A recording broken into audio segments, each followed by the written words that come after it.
Le crépuscule drapait déjà les façades haussmanniennes d'une mélancolie bleutée lorsque Juliette quitta les bureaux de la prestigieuse maison de couture de Villers. L'air était frais, vivifiant, comme un baume sur l'excitation fiévreuse qui l'avait animée toute la journée. Aujourd'hui, elle avait présenté sa collection automne-hiver, Eclipse, une audacieuse exploration des contrastes, du clair-obscur, une ode à la féminité complexe et insaisissable. Les murmures admiratifs, les regards approbateurs, le sourire condescendant mais néanmoins satisfait d'Antoine de Villers, le patriarche et directeur de la maison, tout cela avait contribué à une euphorie presque palpable. Juliette, à 35 ans, était la plus jeune directrice artistique que de Villers ait jamais connue. Une prodige, disaient certains, une arriviste, murmuraient d'autres, jaloux de son ascension fulgurante. Elle avait gravi les échelons avec une détermination farouche, un talent indéniable et une intuition rare pour anticiper les tendances. Ses créations avaient redonné un souffle nouveau à la marque, attirant une clientèle plus jeune et branchée, tout en respectant l'héritage et l'élégance intemporelle qui faisaient à la renommée de Villers. Ce soir, cependant, l'euphorie se mêlait à une pointe d'appréhension. Demain, le comité de direction se réunirait pour évaluer la collection Eclipse. La rumeur courait qu'Antoine de Villers, malgré ses apparences, était hésitant. La collection était audacieuse, trop peut-être. Il craignait peut-être de perdre le contrôle, de voir sa maison transformée par cette jeune femme pleine d'idées novatrices. En rentrant chez elle, dans son petit appartement du Marais, Juliette se prépara un thé à la menthe. La chaleur de la tasse lui réchauffa les mains, mais pas le cœur. Elle repassa mentalement chaque détail de la collection, chaque coupe, chaque tissu, chaque accessoire. Elle était convaincue de sa valeur, de son originalité. Elle savait qu'elle avait pris des risques, mais elle était persuadée que ces risques étaient nécessaires pour faire évoluer la marque, pour la maintenir au sommet. Le lendemain matin, Juliette se présenta au siège de Villers avec un sourire confiant. L'atmosphère était tendue, les regards étaient froids, distants. Antoine de Villers l'accueillit avec une courtoisie glaciale. « Mademoiselle Moreau, dit-il, sa voix résonnant dans la salle de conférence, le comité de direction a examiné votre collection avec attention et nous avons décidé qu'elle ne correspond pas à l'image de la maison. » Les mots tombèrent comme des coups près. Juliette sentit le sang se retirer de son visage. Elle avait été préparée à des critiques, mais pas à un rejet aussi catégorique. « Mais, monsieur de Villers, balbutia-t-elle, la collection a été très bien accueillie. La presse et les acheteurs, interrompit Antoine de Villers avec un sourire méprisant, ne sont pas les seuls à décider. Nous avons une tradition à respecter, un héritage à préserver. Votre collection est trop avant-gardiste, trop risquée. » Il fit un signe de la main, et un autre membre du comité, un homme d'une cinquantaine d'années au visage fermé, prit la parole. « De plus, mademoiselle Moreau, dit-il d'une voix sèche, nous avons découvert certaines irrégularité dans votre gestion des budgets, des dépenses non autorisées, des contrats douteux. » Juliette était stupéfaite. C'était un mensonge éhonté. Elle avait toujours été scrupuleuse dans son travail, respectueuse des règles. Elle comprit alors. C'était un piège. Ils avaient tout manigancé pour la discréditer, pour se débarrasser d'elle. Antoine de Villers se leva. « Dans ces circonstances, mademoiselle Moreau, nous n'avons d'autre choix que de vous démettre de vos fonctions. Votre contrat est résilié avec effet immédiat. » Le monde s'écroula autour de Juliette. Elle était trahie,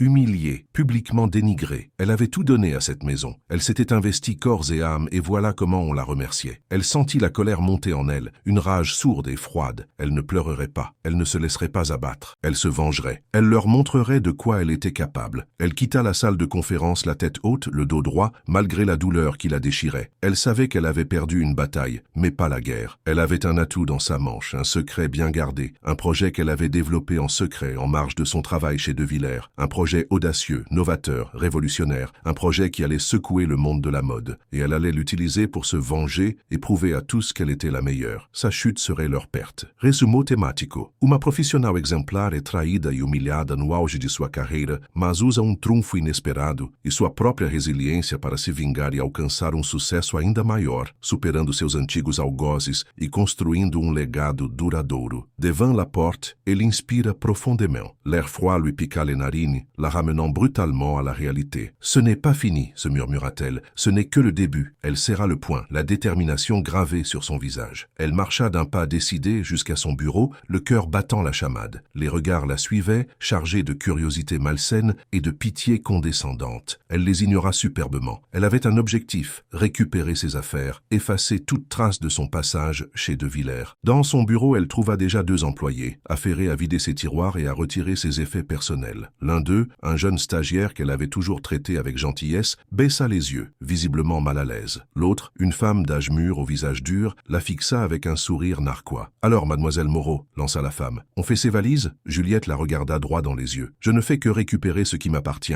Elle ouvrit son ordinateur portable. La femme, visiblement déçue de ne pas l'avoir craqué, reprit son travail. Juliette téléchargea rapidement tous ses fichiers personnels, ses croquis, ses inspirations. Elle savait qu'il chercherait à effacer son travail, à s'approprier ses idées. Elle ne leur en donnerait pas l'occasion. Alors qu'elle fermait son ordinateur, elle remarqua un petit carnet posé sur son bureau. C'était son carnet de croquis, celui qu'elle gardait toujours avec elle, celui où elle notait toutes ses idées, ses rêves, ses projets. Elle le prit dans ses mains et le serra contre son cœur. C'était son trésor, son arme secrète. Elle se tourna vers les deux employés. « Vous pouvez disposer, » dit-elle d'une voix calme. « J'ai terminé. » Elle quitta le bureau, le carnet de croquis serré contre elle. Dans le couloir, elle croisa Antoine de Villers. Il la regarda avec un sourire satisfait. « Alors, mademoiselle Moreau, dit-il, vous partez sans faire d'histoire ?» Juliette s'arrêta et le regarda droit dans les yeux. « Je vous assure, monsieur de Villers, dit-elle, l'histoire ne fait que commencer. » Elle lui adressa un sourire énigmatique et continua son chemin. Elle savait qu'il ne comprenait pas. Il pensait l'avoir vaincue, l'avoir réduite au silence. Mais il se trompait. Elle était plus forte que jamais. Sa détermination était intacte. Et son projet secret était sur le point d'éclore. Dehors, dans la rue, elle prit une profonde inspiration. L'air était plus frais, plus pur. Elle se sentait libre. Enfin, libre. Elle n'était plus liée à De Villers, à ses conventions, à ses mesquineries. Elle pouvait enfin voler de ses propres ailes. Elle sortit son téléphone et composa un numéro. « Bonjour Pierre, dit-elle. C'est Juliette. Je suis prête. On y va. » Elle raccrocha et sourit. La vengeance serait douce et le succès encore plus. Resumo temático. Uma profissional exemplar é traída e humilhada no auge de sua carreira, mas usa trunfo inesperado e sua própria resiliência para se vingar e alcançar sucesso ainda maior, superando seus antigos algozes e construindo legado duradouro. Pierre, son ancien camarade de promotion à l'école de design,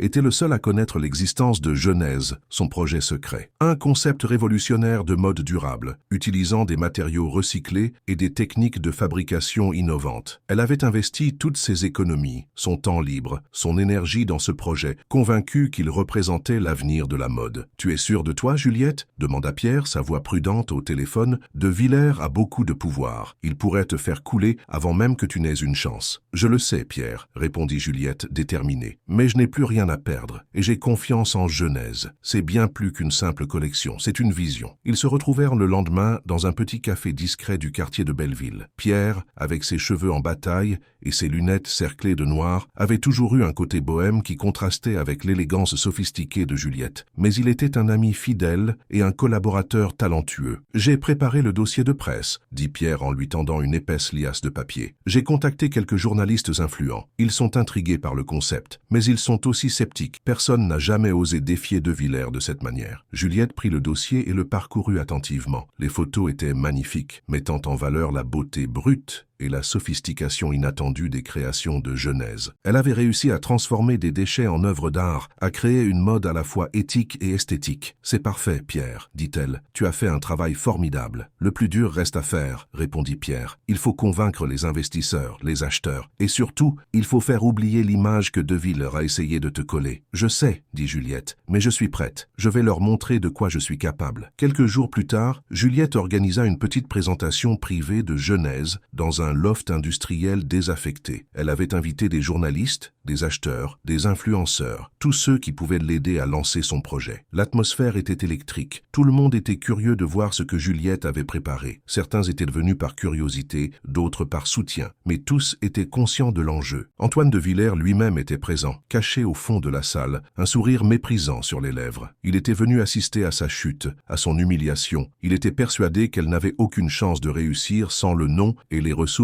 de Villers. Juliette monta sur la scène, le cœur battant la chamade. Elle prit une profonde inspiration et commença à parler. Elle raconta son histoire, sa passion pour la mode, sa vision d'un avenir plus durable. Elle expliqua le concept de Genèse, les matériaux utilisés, les techniques de fabrication innovantes. Elle parla avec conviction, avec émotion, avec une passion communicative. Elle captiva son auditoire, les transportant dans son univers, leur faisant partager son rêve. Puis les mannequins commencèrent à défiler, portant les créations de Genèse. Les robes étaient magnifiques, les coupes impeccables, les couleurs vibrantes. Les matériaux recyclés étaient transformés en tissus luxueux, les déchets en ornements précieux. Le public était stupéfait. Personne ne s'attendait à une telle qualité, à une telle créativité. Les applaudissements fusèrent, les compliments se multiplièrent. Antoine de Villers, au fond de la salle, était livide. Il ne pouvait pas croire ce qu'il voyait. Juliette était en train de réussir, de le défier, de le ridiculiser. Après la présentation, Juliette fut entourée de journalistes, d'acheteurs, d'investisseurs. Tous voulaient la féliciter, lui proposer des contrats, investir dans son projet. Un journaliste s'approcha d'elle, un sourire malicieux sur les lèvres. « Mademoiselle Moreau, dit-il, que pensez-vous de la présence de Monsieur de Villers ?» Juliette le regarda et sourit. « Je suis ravie qu'il soit venu, répondit-elle. Il a pu constater par lui-même que le succès ne dépend pas d'un nom ou d'un héritage. Il dépend du talent, de la créativité et de la détermination. » Elle se tourna vers Antoine de Villers et lui adressa un regard glacial. « Et je vous assure, Monsieur de Villers, dit-elle, ce n'est que le début. » Antoine de Villers, furieux, quitta la salle en claquant la porte. Il savait qu'il avait sous-estimé Juliette. Il avait cru pouvoir la briser, la réduire au silence. Mais il s'était trompé. Elle était plus forte que jamais, et elle était sur le point de le surpasser. Le lendemain, les journaux titraient en première page « Juliette Moreau, la revanche d'une créatrice » et « Genèse, la collection qui va révolutionner la mode ». Les commandes affluaient, les investissements se multipliaient. Juliette était devenue la nouvelle star de la mode, celle qui osait défier les conventions, celle qui incarnait l'avenir. Elle avait réussi sa vengeance. Elle avait prouvé à tous qu'elle était la meilleure. Et elle avait construit un projet qui allait laisser une empreinte durable dans le monde de la mode. Resumo temático. Uma profissional exemplar é traída e humilhada no auge de sua carreira, mas usa trunfo inesperado e sua própria resiliência para se vingar e alcançar sucesso ainda maior, superando seus antigos algozes e construindo legado duradouro. La semaine suivante fut un tourbillon médiatique. Juliette enchaînait les interviews, les séances photos,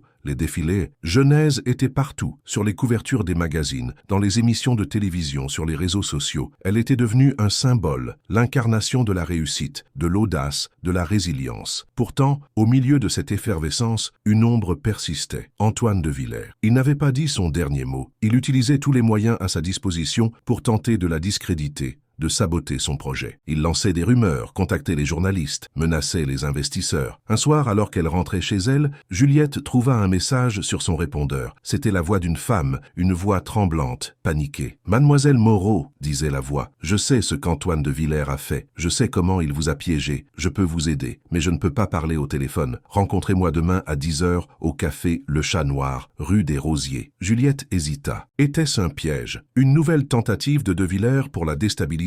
Mais elle ne pouvait pas ignorer cette opportunité. Elle décida de prendre le risque. Le lendemain matin, elle se rendit au café Le Chat Noir. Elle s'assit à une table et attendit. Bientôt, une femme d'une cinquantaine d'années, au visage marqué par la fatigue et l'anxiété, s'approcha d'elle. « Mademoiselle Moreau, dit la femme d'une voix basse, je m'appelle Sophie Dubois. J'étais la secrétaire d'Antoine de Villers pendant plus de 20 ans. » Juliette la regarda avec méfiance. « Que voulez-vous? Je veux vous aider, répondit Sophie. Je sais qu'il vous a piégé. J'ai vu les documents qu'il a falsifiés, les contrats qu'il a manipulés. J'ai tout gardé, j'ai la preuve de sa culpabilité. » Juliette était stupéfaite. Elle ne pouvait pas croire sa chance. « Pourquoi faites-vous ça ?» demanda-t-elle. « Parce que j'en ai assez, » répondit Sophie. « J'en ai assez de ses mensonges, de sa cruauté, de son arrogance. J'ai vu comment il a détruit des vies, comment il a piétiné des talents. Je ne peux plus le supporter. Je veux qu'il paie pour ce qu'il a fait. » Sophie sortit une clé USB de son sac et la tendit à Juliette. « Tout est là, dit-elle. Les documents, les emails, les enregistrements, tout ce dont vous avez besoin pour le faire tomber. » Juliette prit la clé USB et la serra dans sa main. Elle sentit un frisson la parcourir. Elle avait enfin la preuve de son innocence, la preuve de la culpabilité de Villers. Elle allait pouvoir se venger, non seulement pour elle-même, mais aussi pour toutes les autres victimes de son arrogance. « Merci, Sophie, dit Juliette. Vous ne savez pas ce que cela signifie pour moi. »« Faites-en bon usage, répondit Sophie, et soyez prudente. Antoine de Villers est dangereux. Il ne reculera devant rien pour se protéger. » Sophie se leva et quitta le café, laissant Juliette seule avec sa clé USB.